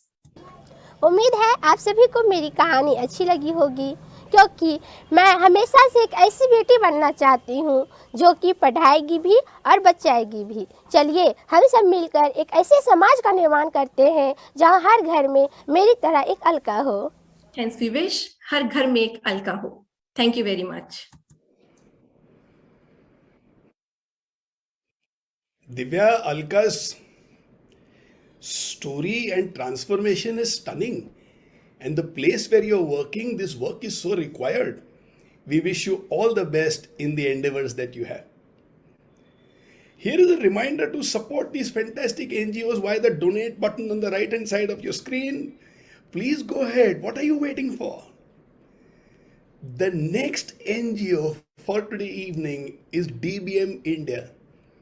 Their mission is to contribute significantly towards reducing poverty by increasing access to education, by increasing the availability of employment and other income opportunities. DBM India serves all people regardless of religion, caste, race, ethnicity or gender. To share DBM India's story with us, let's welcome their Director of Programs, Farheen Peshimam.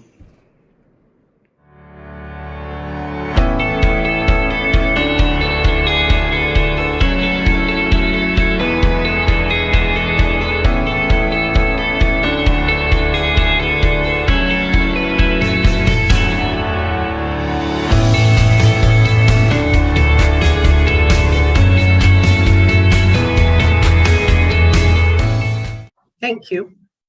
Hello, everyone. I am Fareen.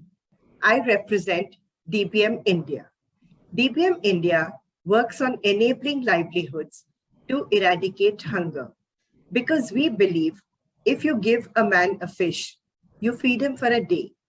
If you teach a man to fish, you feed him for a lifetime. A country can grow only if its people are growing. But unfortunately, a large section of our population lacks even 1 square meal. Sharing some real-time facts. 7,000 people die in India every day. 38% children are born stunted, 21% are below poverty line, and the slum population has doubled in the last 2 decades. Let us meet Divya, a beneficiary of DBM India who lives in the M-Ward slums. Divya is a class 10 dropout, a migrant from Bihar. She was married at the early age of 16. By the age of 20, Divya was a mother of 3. Her husband was a daily wager and earned rupees 200 a day. The low income could not provide her family proper food, and most of the time they would sleep hungry. Her life changed when she enrolled for skill training as an ECCE teacher at the DBM Center. Post-completion, DBM assisted her with placement. Today, Divya is a teacher. She proudly says, I can now support my family and educate my children. Divya is a role model to many women in her community. Like Divya, Arnab, Reshma, Pooja, Ekta, and many more Divyas face similar issues of rural to urban migration, lack of opportunity, low financial support, poor quality education, and little or no skill training. DBM India works in the M ward of Mumbai, which has a population as big as Sweden, 256 slums, and the lowest Human Development Index. DBM India is a humanitarian organization working in the slums of M ward since 2008 to help individuals like Divya become empowered and employable. The DBM model is job focused, and we work on the 2 verticals of education and skill training. In our education interventions, we work on scholarships and provide them from school level to postgraduate level. The Udan Interactive Center is at Deonar, and this focuses on quality and interactive education.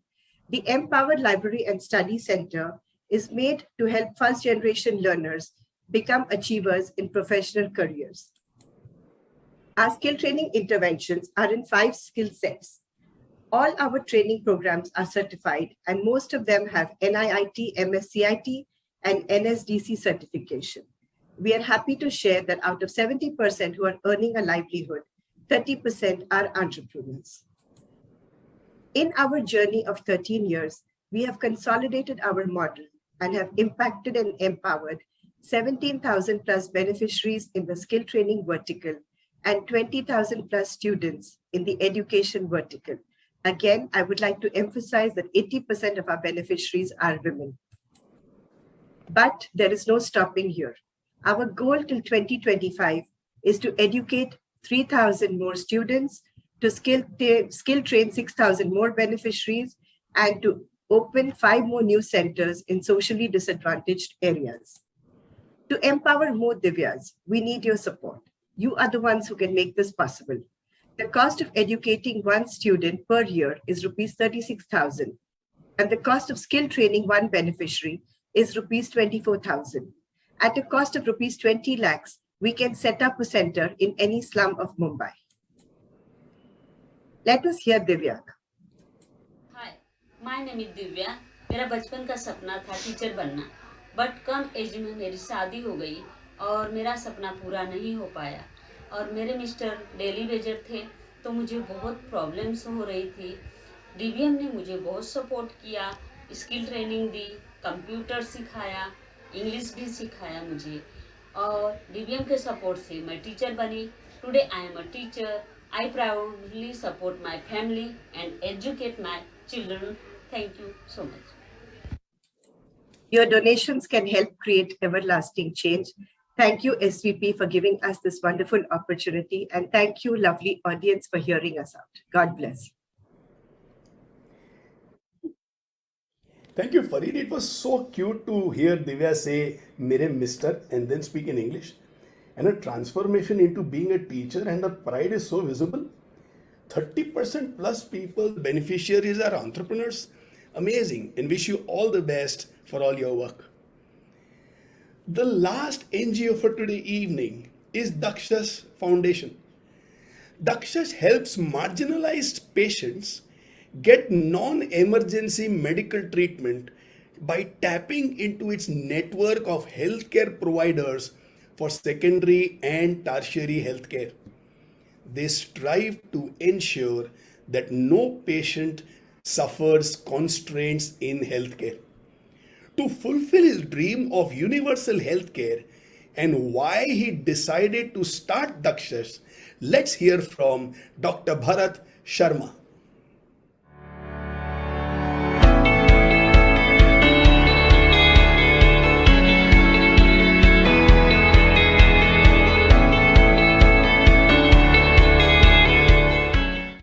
Good evening. I'm Bharat Sharma from Dakshas, presenting Sthira for a fall-free elderly independent life. India is a young country, and elderly programs are not mainstream. But any orthopedician will tell you that 50% of the surgeries they do on elderly are not necessary because those falls and injuries should have never happened. India is home to 20% of the world's elderly population. 1 in 4 of these elderly will fall this year, and 1 in 4 of those falls will result in injuries. We all remember a time when our parents taught us driving. And we see learners drive on the roads every day. When you leave home, you hear a voice, go safely. But do you know that our elderly face 4 times the risk of fall-related injuries in our homes than the risk of accidents we face on the roads? Now, we all know these vital signs of blood pressure and blood sugar, especially COVID has taught us this. We have instruments at home to measure this. But how many of us are aware of the fall risk of our own elderly? Dakshas, through its Sthira program, hopes to convert elderly fall risk into a new vital sign to be measured, tracked, and mitigated, just as we track and mitigate blood pressures and blood sugars. Once the fall risk is known, general practitioners can help proactively follow up high-risk individuals. Specialists can identify special risk factors through diagnostic tests. Home environments can be sanitized for fall hazards, and elderly mobility can be maximized with physiotherapy and occupational therapy. So why is this not part of everyday elderly care? Because of lack of awareness and because we don't have an instrument to measure fall risk. That's where Sthira comes in. Based on CDC Atlanta's STEADY program, Sthira ensures that every elderly's fall risk can be measured and mitigated instantly. Let me share the story of how Sthira came about. Through our pilot project at Tata Trust, where we provided orthopedic care to around 43,000 patients, we happened to visit a lot of old age homes. And surprisingly, we found that these elderly did not have cardiac or respiratory problems. They faced immense physical disability and fall risk because of the neurological, orthopedic, or lifestyle diseases they had. I remember this one elderly who had fallen 8 months back, had broken both her hips, and had not yet met a doctor. No health system can cater to all the elderly that fall, but any community can ensure that no elderly falls. And that is how Sthira was born. Sthira is a web app. It guides the user through 10 simple yes or no questions. A second panel takes you through 3 simple tests to find out the walking, strength, and balance problems of an elderly. It gives you an instant fall risk assessment. Other panels help you screen for fall hazards at home and for risk of cataract. We hope to introduce Sthira into clinical environments so that whenever an elderly visits a clinic or gets admitted into a hospital, their fall risk is also measured just as their blood pressures and blood sugars are measured. We hope to conduct pro bono fall risk assessment programs in old age homes so that high-risk individuals can be identified and their risk mitigated. We hope to inspire grandchildren in schools so that they can go home and find out the fall risk of their grandparents. Through this platform and your support, we hope to convert Sthira into a world-class elderly fall prevention program with a short-term goal to prevent 8 million fall-related injuries we may face every year. If we do this alone at Daksha's, a single unit of Sthira may cost 32.5 lakhs in the urban setting. It may provide direct benefit to 24,000 elderly and also promote Sthira in clinical environments. But our real ask today is that this weekend, take some time out to find the fall risk of your elderly. And next week, talk about elderly fall prevention among your networks. Thank you.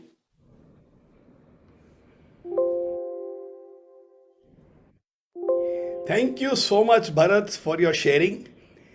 You and your organization are doing such important work. This concludes all the pitch presentations for this evening. Thank you all the 12 NGOs for sharing your stories with us. So far, now here is a great news. So far, about 214 supporters have contributed 86 lakhs. But I'm a little sad, and the reason for that is we are about 650 plus people online. Acha, to these 450 friends, can you hear the donate now button singing a song like Intaha ho gayi intezar ki? I think that button is singing that song for you. Aina kuch khabar. Come on, yaar, don't make it wait. Loosen your hands, open your hearts, and reach out and do the best you can for these lovely NGOs that we have. It is so impressive with the way our communities, businesses, foundations, and caring individuals have come together to make Fast Pitch happen. This support has allowed SVP to launch this very first Fast Pitch program so that small and mid-sized non-profits gain the critical life skill of sharing their organization's story in a compelling manner. And not only that, friends today have helped multiply the grants that will be given out tonight.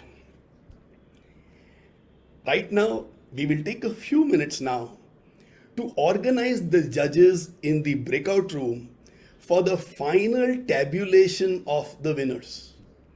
In the meanwhile, you have about 15 to 30 seconds to pray for the NGOs you connected with the most, and let's see the power of your prayers. We will be back in a few seconds with our SVP India Chair Govind Iyer and hear his views on philanthropy, SVP, and Fast Pitch.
Hello friends, welcome back. We are ready for you for the final few minutes of this evening. And with us today right now is SVP India Chair Govind Iyer. Govind, in hearing the great work of these NGOs, I'm sure you have had an evening of inspiration and joy and excitement, isn't it? It's been fabulous, Narendra, over the last hour and a half or so. And I'm just not inspired by just the NGOs, but also the 700 people that are online who have taken the time to come here and hear their stories. So it's been a fabulous journey for me in the last hour and a half or so. Wow. Thank you all for being here, but thank you for making this a special event. Govind, what do you believe is the larger purpose of SVP? So going back a little bit, SVP started in India 10 years ago. It's our 10th anniversary. And over the last 10 years, our real focus has really been to inspire people like those on this call today to really engage with philanthropy as partners and find their fulfillment as philanthropists. So our purpose is really to drive the movement of philanthropy, drive the movement of social impact, drive the movement of really giving back. And I think there are many, many philanthropists on this call and many NGOs who are doing outstanding work. And for people like me who decided 10 years ago to get into this journey, it's been a phenomenal opportunity to bring many others along with me. And we're now 280 partners across India, all of us from different facets of life. And our purpose really in India is to make much better philanthropists of all of us, but also to provide great value to our NGOs. Fast Pitch is just one such event where our partners have benefited immensely from the coaching opportunities and engaging with NGOs. And I believe the NGOs would have benefited phenomenally from the partners' wisdom, their experience, and their motivation. Absolutely. As we spoke to the coaches, we knew that the coaches are enjoying, the NGOs are enjoying. It has really been a wonderful journey for all of us involved. Govind, can you tell us a little more about what went into creating this event? Yeah, so for that, I'm going to take a minute or so and just explain to you how the SVP model works. And our belief is really that as partners, we need to help the NGOs shape their vision, build capacity, build capability, and really aspire to achieve their goals. We're not here to tell them what to do. We're here to support them in what they want to do. Yeah. And that comes through giving them access to markets, access to funding like today, access to knowledge of the wisdom of our partners and the experience of our partners. And in that light, about 6-7 months ago, the Management Council of SVP and the partners collectively felt it's time we did something to really curate something that will actually be for a long-term benefit of the sector. And the 12 NGOs, the time they have given in this process and the time we have invested will hopefully allow them to build this capability for their life in terms of presenting their story, presenting their pitch. How was this curated, Narendra? It started in July, August with the plan of having an outreach to NGOs, seeking who wants to participate based on our 7-city presence. We have 7 cities of, where SVP chapters are. And then we took the 61 applicants that came in, evaluated where we think they can make a difference and their purpose, and then selected 12. And those 12 were put through a very rigorous training and opportunity to coach with Ravi Shankar Iyer, a very, very renowned storyteller coach, as well as 3 partners, SVP partners, worked with 1 NGO, I want to say between 20 and 40 hours over the duration to really help them with their story, help them with their purpose. That's resulted in today, a lot of hard work behind the scenes and a lot of effort by the NGOs in really working with us, collectively with us, giving us their time. And today is the outcome of that fantastic work that they've done. I want to add one other point over here. I think this event would not have been successful without the support of so many donors, so many CSR supporters who've come today. And most importantly, all our partners. We have about 180 SVP partners today on this call. And we are hoping that, they've all seen the value of the work that they've done over the years and what's coming through. So that's been a fantastic opportunity for us to really make a difference through Fast Pitch. And finally, Narendra, we hope this is going to be an annual event, a legacy event for SVP, where we will like to do this yearly and allow NGOs who are really worthy of making a difference to society come up here and share their stories. Wow, superb, superb. Looks like so much thought, so much energy, and so much effort of so many people has gone to make this evening happen. Though these 2 hours just slipped by in a microsecond, but so much effort has gone to make it happen. Govind, if you don't mind, maybe also ask you to share about your story, your journey in the world of philanthropy. So Narendra, when I was a very young boy, at the age of 9 or 10, I started doing social work in a school called St. Xavier's, called Loyola in Ahmedabad. And that's when I started getting connected with the social system, people who are lesser privileged, but really making a difference. And in 1971, there was a flood in Ahmedabad and a whole village was washed away. And that's when I had to work with a bunch of school children and all of us build that village back brick by brick over 6 months. And that was my first moment of really touching, that touched my heart. I kind of, I would say forgot, but I probably moved on in different journeys in my life until 10 years ago, when I got a call from the founder of SVP India, Ravi Venkatesan, who called me and said, would I like to join the board of SVP and really start this movement in India? And since then, it's been a phenomenal learning and opening up of my mind, working with the social sector, seeing this fantastic stories and the impact they're having. And that's led me to be board member of Give India, join the Living My Promise movement, which is really where 100 of us, nearly 100 of us have committed to really contributing to society by giving 50% of all that we have towards social impact and social work during our lifetime or at our death. So we're really, walking the talk and really making a difference to India. And being part of this group of 100, being part of this group of 280 partners at SVP has really made me a much better human being in terms of who I am today, what I really care for, what I really don't care for. And I think for me, I can't think of one person or two people that have made a difference, but there have been few people that I've really gone to who've inspired me a lot more than others. But I think it's a collective impact of many people that have made a difference to my life. I must also say one thing, Narendra, I have a full-time job and I love it. And so this is the entire philanthropy journey has taken a lot. I think it's taken a toll on my kids and my wife. I've probably spent much less time with them, but my passion for philanthropy and my passion for doing a lot more of this has really given me a lot of energy. And I do hope that's benefiting others in the ecosystem. That's my brief story, Narendra. I think today evening's journey, all that we heard, all that we shared, the amount of money that we could raise, the number of people who have participated in contributing, it shows that the work that we are doing is actually creating some results on the ground. Govind, one more question for you. There must be close to 500 plus friends who are there with us right now who are not inside the SVP world.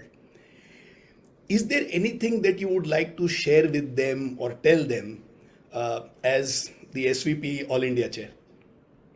So a couple of things. One is, if you are a philanthropist or if you are an NGO, if you are already in that journey, join us and share your learnings, because that will help all of us collectively. So that's the first message to those that are already doing a lot of good work.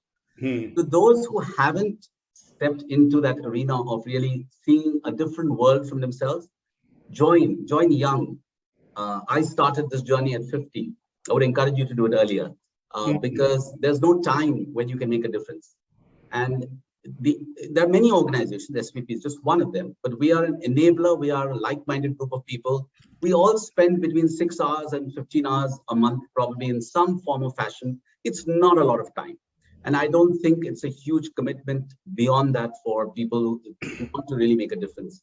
But the biggest value for people on this call is see another side of India. I think there are many sides of India, and this will give you a chance to see another side of India, which I think is a side that really moves me, but also I learn a lot from it. I mean, I can still remember when I went to a school, an Akanksha school, and I came back from that school, and I said the children in the school, I think are far more disciplined than I was when I was a student, are far more value-centric than I was. And I had actually taken photographs of the various captions they put on and it's even on my table over here in my office. Because I get inspired by the fact that these children have the ability to do so much more with their life. And it's moments like these that make me feel that everybody who feels a desire, try it out. Join us as SVP as a movement in any of our 7 cities, which are Kolkata, Hyderabad, Delhi, Bombay, I'm getting lost, Bangalore, Pune. Join us all in these cities and be a part of this movement, because it's our way of really doing 2 things, living the life we lead today, but also living the life of doing something with others. And that would be my message to people, Narendra. It's everybody's journey, it's everybody's time. Whenever they feel like they want to join, we are there for them. And we would be delighted to have them join this movement together. Okay. I want to pose a question, Narendra, more to the here, but I think what will be very valuable for me and for SVP is there's a chat feature on the group. We would love anybody who wants to put a comment over there on how they would like to see Fast Pitch even better next year. This is our way of getting feedback from you. This is our way of improving ourselves. This is our way of doing much better. So take a minute or two, just go to the chat group and just put a comment, anything that you think we can do better. Because there's always room for improvement and there's always an opportunity for us to do better. Thank you, Narendra, for the time. Pleasure. Govind, listening to you always fills me with awe and energy at the way you can make things happen. Thanks a million, Govind, for all that you do, for creating what you have created, and for all the relentless, boundless energy that you put into SVP and its mission. And if I know your family, because I've heard a couple of stories about you and your interaction with your family, especially with your children, I don't think anybody at home is going to mind. In fact, they're going to be cheering for you. They are going to be excited about what you do. And they will feel grateful that we have this opportunity to do some wonderful work coming together. Here is an extraordinary piece of news that I've just been told. And I'm going to share that with all of you right now. As of now, we have been able to raise 1,42,000 rupees. So we've just crossed the number of 1 crore that we mentioned earlier. Now I wish I had said 5 crores, and maybe that amount would have been also crossed. Next year, I'll keep that in mind. I think by now the judges would have been ready. So let us just take a small few seconds pause where the breakout room is disbanded and the people in the judging room are integrated back into this telecast. So give us a few seconds, and in that we'll come back with the list of the winners and a small chit chat with the judges. Thank you. Please hold on and we'll be back in a few seconds.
back, my friends. We are so eager to move to the last few minutes.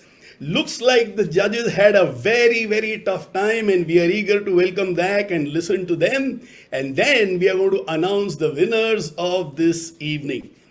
So, can we have the judges back? Can we have Preeta Venkatachalam, Shafina Hussain, and Amit Chandra on the screen? We have them. Thank you so much, Safina, Amit, and Preeta, for your presence. All of us at SVP are very grateful to you and believe you had a wonderful time during the experience. So let me ask you this question straight away. How was your experience with Fast Pitch and the entire judging process? Safina, first for you. Actually, Narendra, last night I couldn't go to sleep. And as I was tossing and turning, my husband said to me, he said, Safina, tumko nahi pitch karna hai. So basically, all I want to say is, like, I know how hard and how stressful this process is. You have to come out there and put your pitch in 5 minutes. And I'm sure all of them, must have been playing, but they did such an amazing job. This was just absolutely brilliant. And we are just leaving so inspired, so motivated. And I think you're going to see that in the results too. Oh, thank you. Thank you so much, Safina. Amit Chandra, we would love to listen to your thoughts now, if you don't mind. Thank you. I mean, first of all, the word that comes to my mind is gratitude. I'm so grateful to Govind to have invited me, to this amazing event. I'm grateful, for the company I was in. Always a pleasure to be with Safina, Preeta, Amita. Discussing this really difficult job of choosing from. As Safina put it, hugely inspiring stories. And I'm so grateful that these incredible people do such amazing work. It was, it was hair-raising. And so the word that comes to my mind is gratitude. And I'm just, I feel so amazingly humbled and amazingly inspired. Wow. Yeah, the way you say it, we also feel gratitude at the same time. Thank you so much. Preeta, we would love to listen to your thoughts on how was your experience with Fast Pitch? I think for me, this was like fantastic from all the different 12 NGO leaders. And what really came to my mind is just this whole thought of giving life and livelihoods with so much dignity. Every one of their models had so much inclusion and dignity at the heart of it. For those 2 hours, I've actually forgotten we are in the midst of the pandemic, where we are reading news every day of challenges to life and livelihoods. And these 12 inspiring stories, not just of what they're doing on the ground, but how beautifully they presented it in such a short time, both oral and the slides that they projected, really made that whole model come to life. So, I think we need more such fast pitches, more of these 12 NGOs, and we really hope that, SVP continues to cheer these. And I love what you said, Narendra, on not just 1 crore, but 5 or 10 crores, because, you look at the budgets of these NGOs, they are a few lakhs, many of them, and look at the impact they have and look at the vision they have. So kudos to every one of these. And I think the best wishes really go to them for the future. Wow, brilliant. I'm so glad that we had 12 A-class NGOs, 3 A-class judges, and it's not a coincidence that the name ends with A. Safina, Preeta, Amit Chandra. I mean, I've had to ask Govind, was there some numerology or something that you played with when you decided to choose the 3 of you? Thank you so much. Thanks a million for your time, support, and efforts. And now it's time for us to move to the awards ceremony. Today's Fast Pitch participants have delivered their pitches. The judges have looked at their presentation and we have all heard what they had to say. Now it's time to award their journeys with over 55 lakhs in grants from SVP India. Now, in the beginning of the evening, we had decided we are going to give 1 bronze, 1 silver, and 1 gold. But the judges, after their deliberations, decided that we are not going to award the bronze at all, and we are going to have 2 silver winners, both of them who will get 10 lakhs each, and then there will be a gold winner who's going to get 15 lakhs. So let me announce the winner, the first silver award winner for today evening. It is Stonesoup.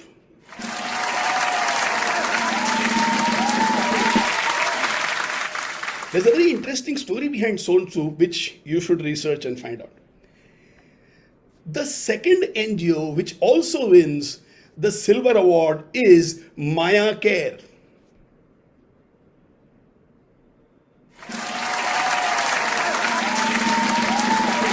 And the third NGO which wins the gold award for today evening is the Kaarigar Clinic.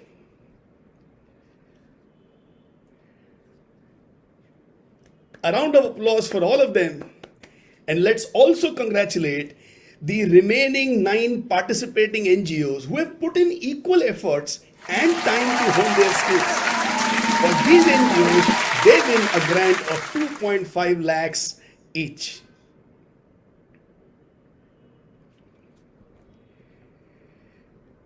Many congratulations to each and every one of you.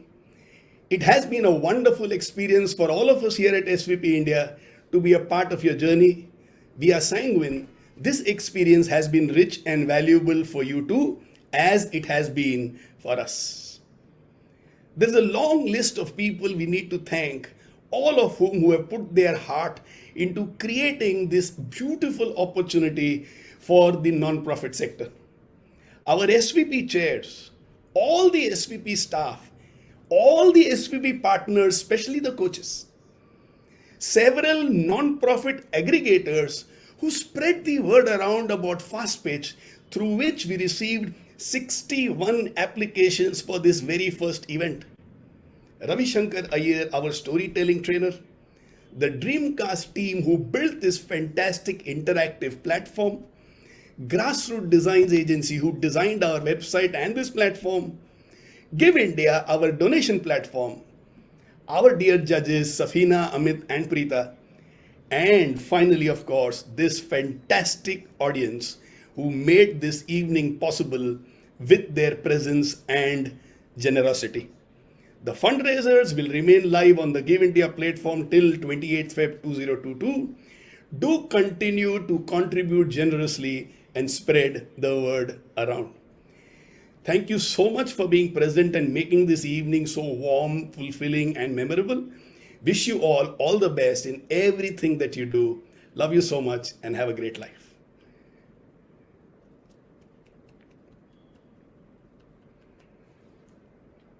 With that, we sign off.